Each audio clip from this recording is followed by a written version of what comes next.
بسم اللہ الرحمن الرحیم۔ السلام علیکم۔ کسان نظم کے آخر میں اساتذہ کرام کے لیے جو ہدایات دی گئی ہیں ان کے بارے میں بات کرتے ہیں۔ تو آئیے آج کے سبق کا آغاز کرتے ہیں۔ سب سے پہلے جو نمبر 1 پر دیا گیا ہے وہ ہے اسلامی تعلیمات کی روشنی میں طلباء پر محنت کی اہمیت واضح کی جائے۔ تو محنت کی اہمیت واضح کرنے کے لیے میں آپ صلی اللہ علیہ وآلہ وسلم کے ارشاد سے شروع کرتی ہوں، یعنی حضرت محمد صلی اللہ علیہ وآلہ وسلم کا ارشاد ہے، الکاسب حبیب اللہ، محنت سے کمانے والا اللہ کا دوست ہے۔ یہ ایسا نسخہ کیمیا ہے کہ جس نے اس پر عمل کیا وہ کامیابی سے ہمکنار ہوا۔ حضرت صلی اللہ علیہ وآلہ وسلم کی زندگی دنیا کے سامنے ہے کہ پوری زندگی دین کی محنت و مشقت کی نظر ہو گئی، جب جا کے آپ قوم کی اصلاح کا مقصد حاصل کر سکے۔ دراصل دنیا ایک عمل گاہ ہے جہاں انسان کا ایک ایک منٹ قدرت کے زیر نظر ہے اور وہ دیکھتی رہتی ہے کہ انسان نے کیا سیکھا اور کیا فراموش کیا۔ دنیا میں جتنے اشخاص بلندی پر پہنچے وہ اپنی محنت اور بے شمار سختیاں جھیل کر اس قابل ہوئے کہ عظمت و عزت اور ناموری کے پرچم کو چھو سکیں۔ محنت کے بغیر کسی کو عزت ملی نہ مرتبہ، بلکہ پیٹ بھرنے کے لیے روٹی کا لقمہ بھی حاصل نہیں ہوتا۔ ذرا اس کٹھن سفر کا اندازہ کیجئے جو گندم کے ایک دانے کو انسان کی خوراک بننے کے لیے موسم کی سختیوں کے ساتھ طے کرنا پڑا اور وہ اس قابل ہوا کہ انسان کی خوراک بنے۔ اس عمل کے میدان میں جو شخص زیادہ محنت کرتا ہے اور اونچا چلا جاتا ہے، بڑا آدمی بن جاتا ہے، مگر جو اپنے وقت کو سو کر گنواتے ہیں وہ اپنی بڑائی اور عزت کو بھی اپنے ساتھ سلا لیتے ہیں۔ تو یہ ہے محنت کی اہمیت۔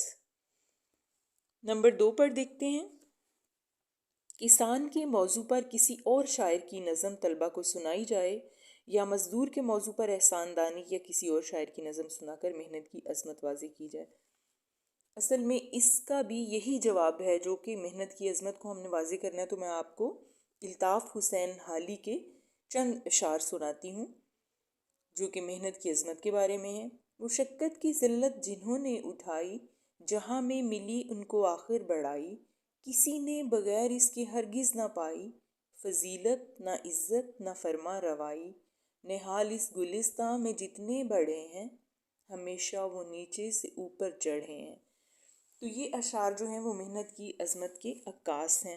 اسی طرح سے ایک نظم میں نے کسان کے بارے میں پڑھی، اس کے بھی کچھ اشعار آپ کو سناتی ہوں، آپ ان سے طلبہ کو آگاہی دے سکتے ہیں، وہ انہیں اچھی طرح سے سمجھ سکتے ہیں کہ اس میں کسان کی جو بہت محنت کرتا ہے اس کی محنت کو اجاگر کیا گیا ہے۔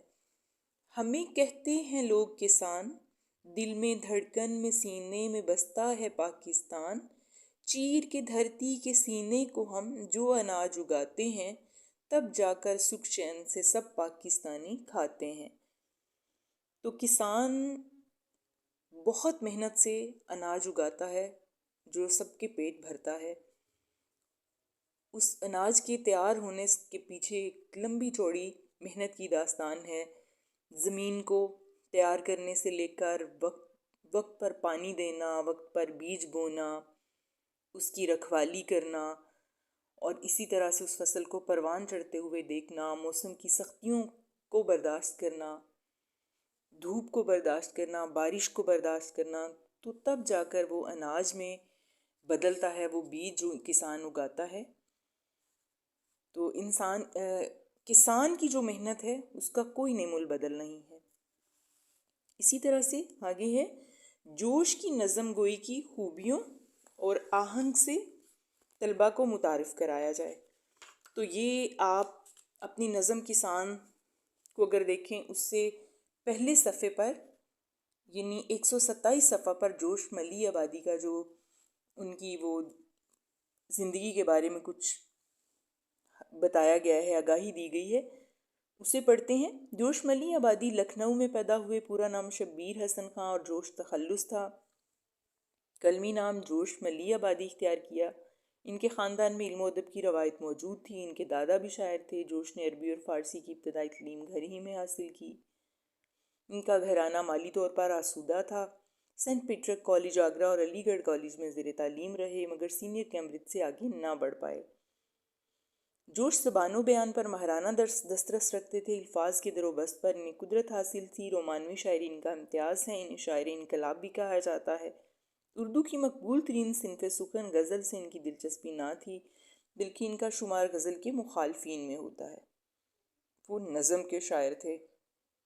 ان کا پہلا مجموعہ کلام روح ادب 1929 میں شائع ہوا۔ دیگر مجموعوں میں شعلہ و شبنم، حرف و حقائق، سنبل و سلاسل، جذبات فطرت، سرود و خروش، شاعر کی راتیں وغیرہ شامل ہیں۔ جوش کی خود نوش یادوں کی بارات اور ان کے مخصوص اسلوب نثر کا نمونہ ہے۔ جی تو نمبر 4 پر ہے، طلبہ پر واضح کیا جائے کہ حالات اور وقت کے ساتھ جو معاشرتی تبدیلیاں آتی ہیں ان سے شہر اور دیہات دونوں متاثر ہوتے ہیں۔ اب مشینی کاشتکاری بڑھ گئی ہے، لیکن دور دراز کے دیہات میں اب بھی ایسی تصویریں مل جاتی ہیں۔ شہر ہوں یا دیہات، ان دونوں کے ملنے سے کسی ملک کا معاشرہ وجود میں آتا ہے۔ دیہاتی زندگی کی اپنی خصوصیات ہیں اور شہری زندگی کی اپنی خصوصیات ہیں، دونوں کے روشن پہلو بھی ہیں اور تاریک بھی۔ پاکستان کی 70% آبادی دیہات میں رہتی ہے، جبکہ صرف 30% لوگ شہروں میں رہتے ہیں۔ لہلہاتے ہوئے کھیت، ہرے بھرے سایہ دار درخت، کھلی فضا اور تازہ ہوا گاؤں والوں کے لیے قدرت کا بہت بڑا عطیہ ہے۔ بقول احسان دانش، واہ رے دیہات کے سادہ تمدن کی بہار، سادگی میں بھی ہے کیا کیا تیرا دامن زر نگار۔ نمبر 5 پر ہے، طلبہ سے یہ نظم ترنم سے اور تحت اللفظ سے پڑھوائی جائے۔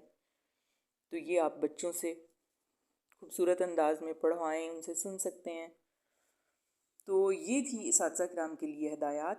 مجھے امید ہے کہ آپ کو یہ بہت پسند آئیں گی انشاءاللہ، اور اس سے کافی جو ہے وہ علم میں اضافہ بھی ہوگا۔ شکریہ، اللہ حافظ۔